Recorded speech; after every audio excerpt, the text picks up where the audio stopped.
The envelope felt like a slab of marble in my hands, cold and final. My husband, David, stood in the doorway of our sun-drenched kitchen, backlit by the morning he was so eager to embrace without me. He wasn't just leaving, he was executing. A carefully planned eviction. "You have 48 hours to get out of this house," he said, his voice devoid of the warmth I'd fallen in love with a decade ago. It was all crisp efficiency now, the tone he used for firing incompetent junior analysts. My new girlfriend deserves it. She deserves a life uncluttered by the past. I let the words hang, let them sting the air. I didn't look at the divorce papers in my hands. I looked at him, the familiar handsome face that had become a mask worn by a stranger. At the slight tremor in his fingers, not from guilt, but from adrenaline, he was excited. "He was winning, Serena," I said. Not a question. The name tasted like expensive mint and betrayal. "Serena," he confirmed, a flicker of a smug smile touching his lips. He thought my calm was shock. He thought the silence was my world shattering. "We're in love, Clara. It's passionate. It's real. It's everything this. This arrangement hasn't been for years. Arrangement. That's what he called our marriage now. A business deal that had outlived its usefulness." I nodded slowly, as if absorbing a complex piece of information. "I see. And the 48 hours. That's the notice period for ending an arrangement." "It's generous," he snapped, the smugness hardening into impatience. "The house is in my name. The accounts are mine. You'll get the settlement outlined in the papers. It's more than fair for someone who hasn't earned a paycheck in 10 years. Sign them, pack your sentimental knickknacks, and go. Stay with your sister. Check into a hotel. I don't care. Be gone." He turned to leave, already mentally in his sports car, on his way to his sleek office and his sleeker girlfriend. But he paused, a final dagger to twist. "And I've already changed the passwords on everything.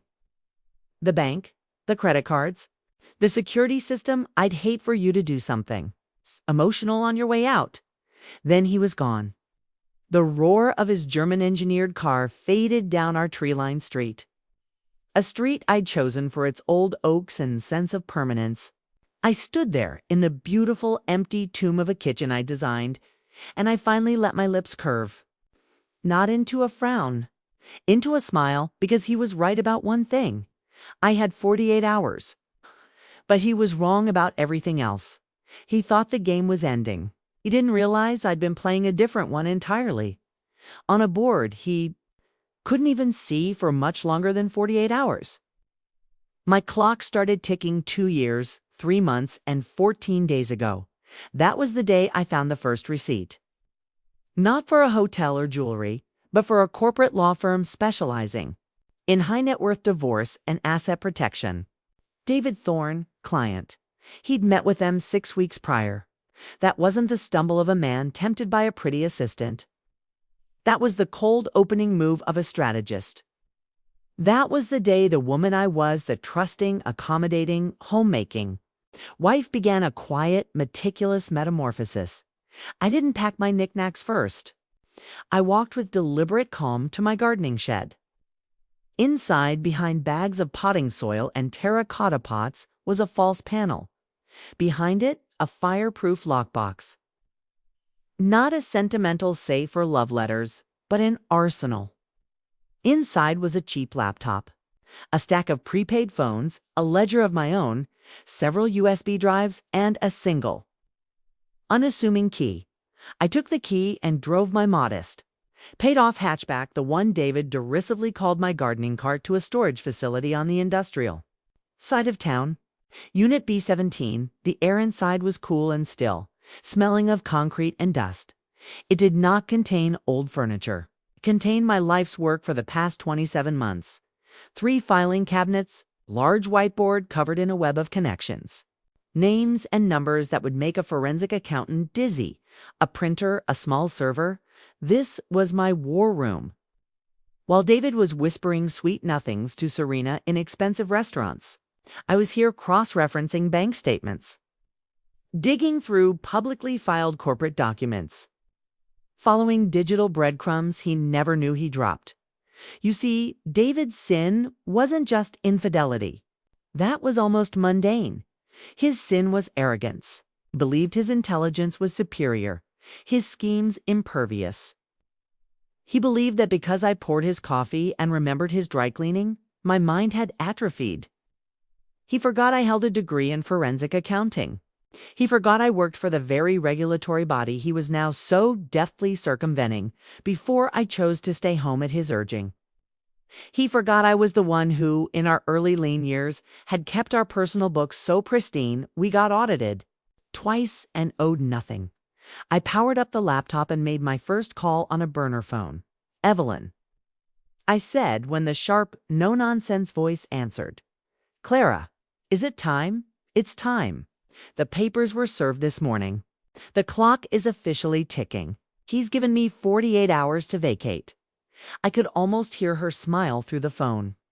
Evelyn was my former mentor at the Regulatory Commission, now a fiercely private attorney for women who needed to disappear while making the right kind of noise first. Phase 1. Asset freeze and narrative seeding. Initiated the packages to the SE. IRS and the Financial Chronicle will be couriered within the hour. The anonymous tip line has already received its first crypto call about Thorn Capital's creative valuations of the Anderson portfolio. I felt a surge of cold power. And the narrative for me? The vulnerable, loyal wife, dedicated to her home and charity work, utterly blindsided by her husband's financial malfeasance and salacious affair. Photos of you at the Botanical Garden fundraiser last week have already been sourced by a friend and are ready to leak to the Mintalai. I'll leave to the Society blog. The contrast will be delicious. I ended the call. Phase 1 was in motion. David would soon be fighting fires on multiple fronts, and he wouldn't have a clue where the sparks were coming from. Back at the house, I began to pack. Not frantically, but with the precision of a museum curator deaccessioning items. I packed the few pieces of jewelry that were truly minor looms from my mother. I packed my files of garden plans, my vintage cookbooks, the quilt my grandmother stitched. Kay left every single gift he had ever given me. Kay, the garish diamond tennis bracelet, the designer bags, the expensive silks. They hung in the closet and sat in the drawer like relics of a conquered civilization. Let Serena try to fill them. A woman like that would only ever be a visitor in my life. As I worked, my mind replayed the key discoveries that led me here. The shell company in Luxembourg, Ethelred Holdings, that was siphoning investor profits.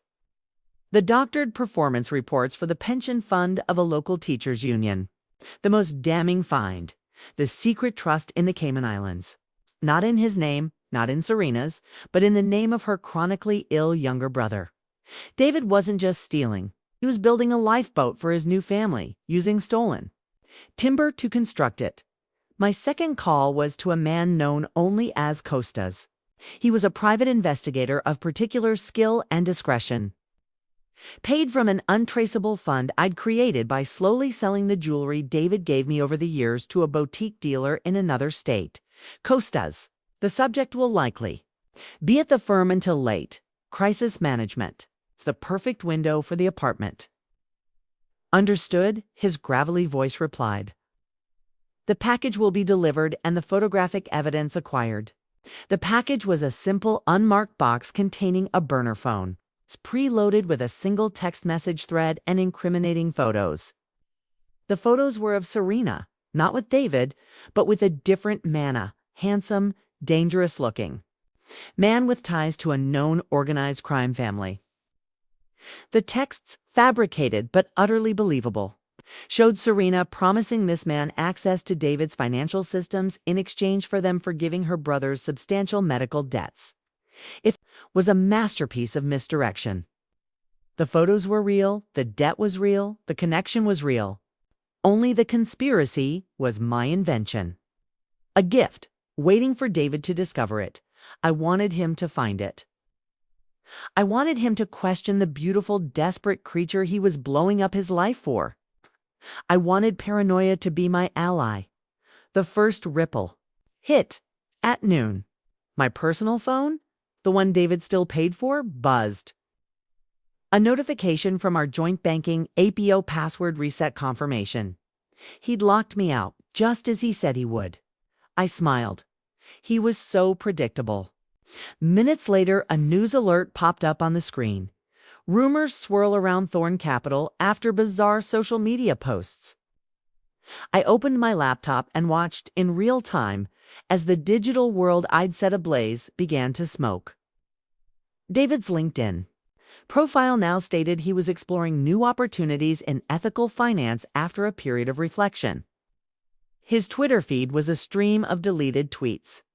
But the screenshots were already circulating. Cryptic mentions of cooked books and getting out before the walls close in.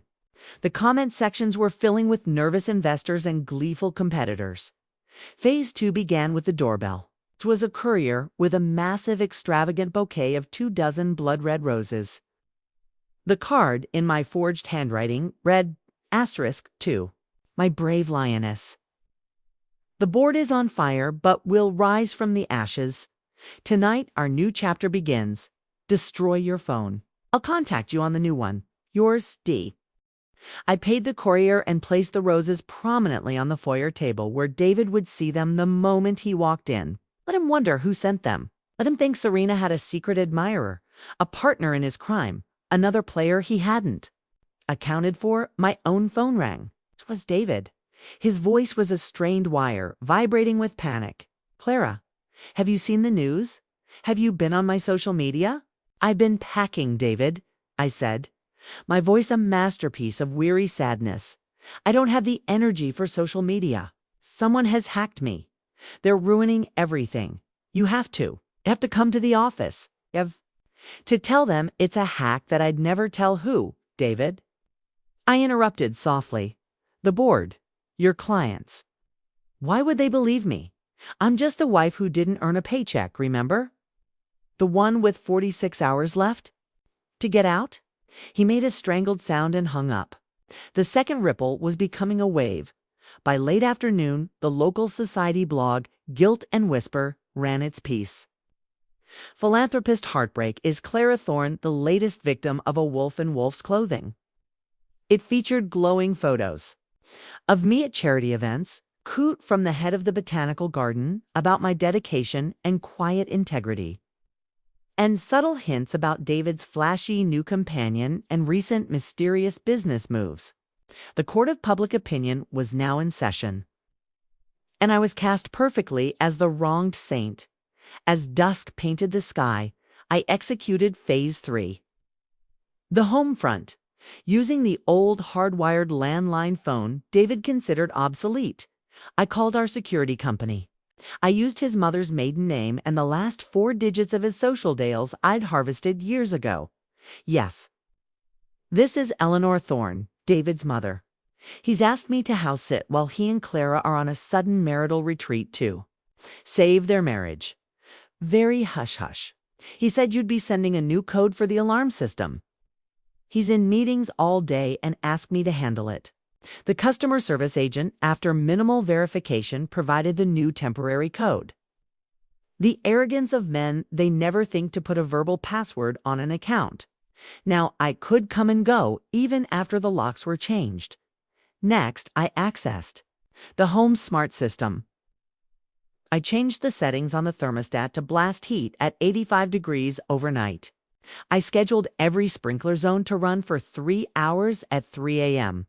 I programmed the expensive Sonos sound system to play nothing but polka music at maximum volume, starting at 4:30 a.m. Small, petty torments, but they were the kind of inexplicable gremlin in the machine irritations that would fray his nerves to breaking point. The climax began at 7 p.m. David came home. But he wasn't alone. Serena was with him. I watched from the upstairs window as she emerged from his car, long-legged and anxious, clutching her phone. She looked at our house not with conquest, but with the trepidation of someone entering a crime scene. He had brought her into the lion's den, but the lioness was waiting. I descended the stairs slowly, a picture of composed devastation. I had changed into a simple, elegant navy dress. I wore no makeup, and my eyes were just red enough to suggest suppressed tears. David looked haggard. His jacket was off, his tie askew. "Clara, what is the meaning of this?" he barked, gesturing to the roses. "I thought you sent them to me," I whispered, letting my voice break. "A final farewell gift." I was touched. He stared at me, confusion battling with fury.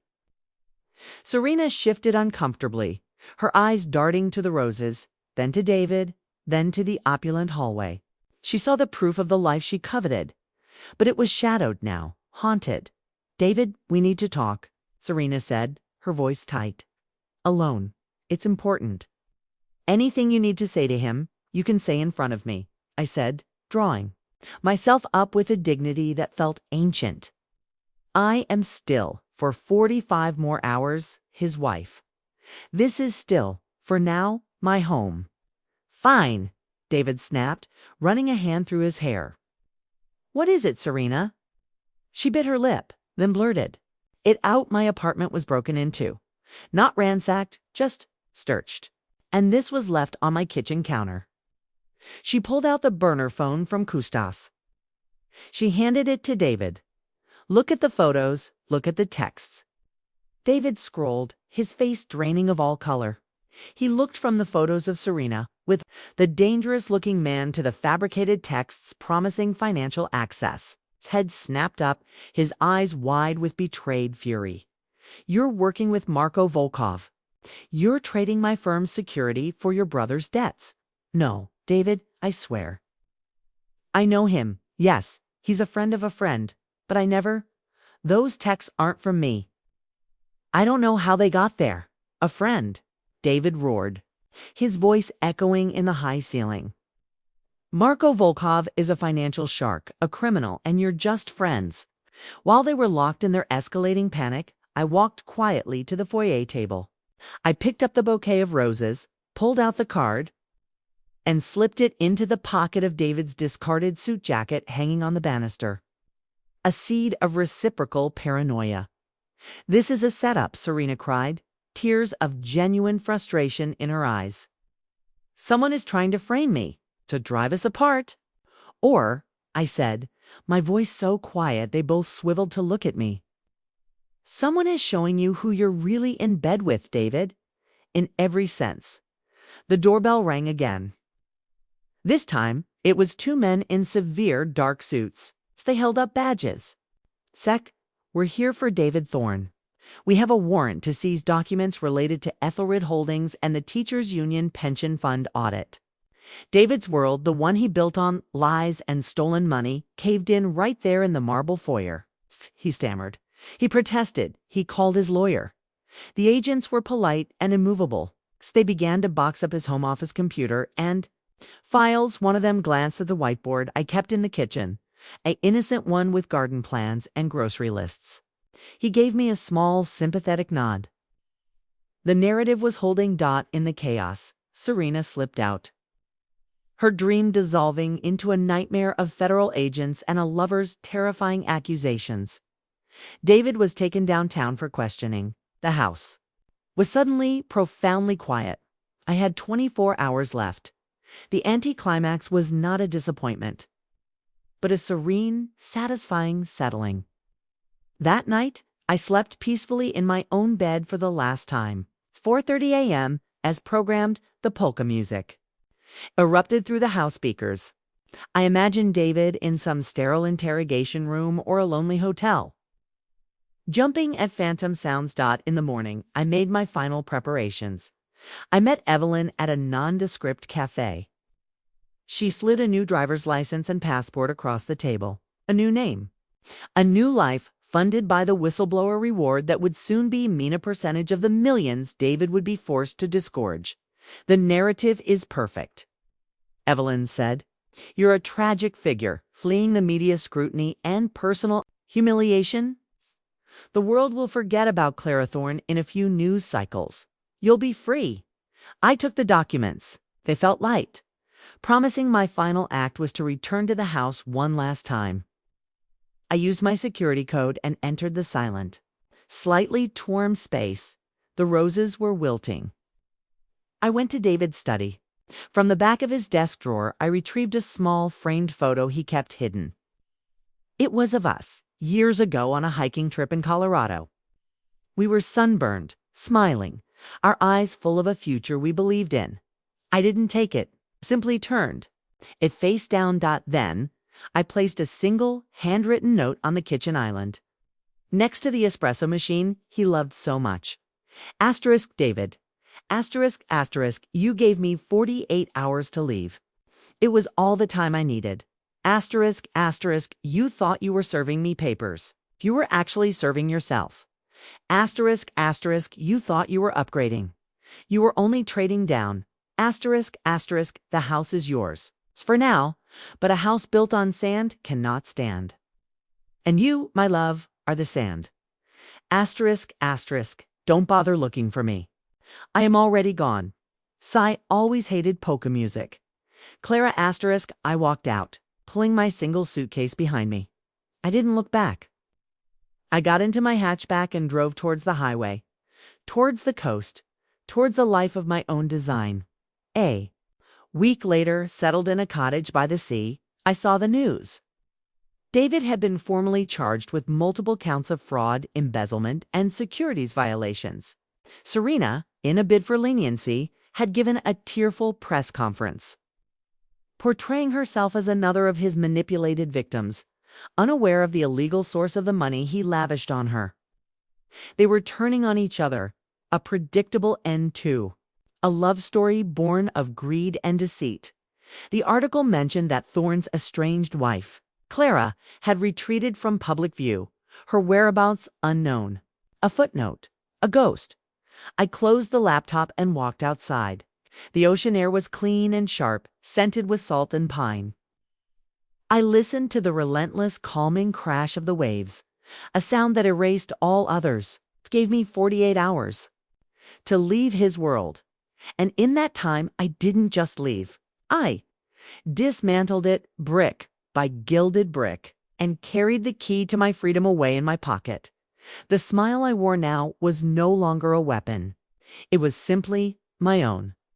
And that was the sweetest revenge of all. If you liked the story, don't forget to subscribe, share, and like the video.